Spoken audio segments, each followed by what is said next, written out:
მართლმსაჯულებისა და ობიექტურობის და ადამიანის უფლებების დაცვის კუთხით საჭირო ამოქმედეს მოწმის საჯაროდ დაკითხვის ინიციატივა. ასეთ განცხადებებს აკეთებენ ბათუმში მოქმედი ადვოკატები. მათი თქმით, ევროსაბჭოს რეკომენდაციების გათვალისწინებით წინა ხელისუფლებამ დაკითხვის პროცესში და დაცვისა და ბრალდების მხარის თანაბარ პირობებში ჩაყენების გადაწყვეტილება მიიღო, თუმცა ინიციატივა მთავრობის გადაწყვეტილებით 2 წლით გადაიდო.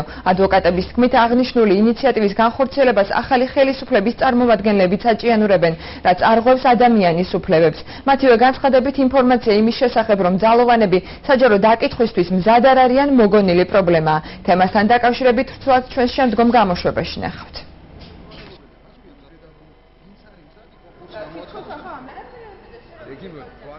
ამ ნორმის გადავადებები ნიშნავს იმას, რომ საერთოდ არ უნდათ პარლამენტს საერთოდ არ უნდა პარლამენტს რომ ამოქმედდეს ეს ნორმა.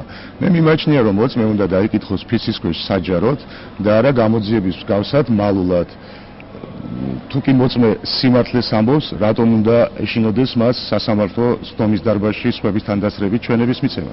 სამწუხაროდ დღევანდელმა ხელისუფლებამ მიიღო გადაწყვეტილება, რომ ეს ცვლილება, რასაც მოწმის სასამართლოში დაკითხვა ჰქვია თანაბარ პირობებში, სადაც თანაბრად მიიღებს მონაწილეობა როგორც ბრალდების მხარე, ასევე დაცვის მხარე, რომ ეს წესი ამოქმედეს 2014 წლის სექტემბრის თვიდან, რაც მიმაჩნია, რომ ეს არის ფაქტობრივად ადამიანის უფლებების უპატივცემულობა და ისევ და ისევ ადვოკატთა კორპუსის დისკრიმინაცია.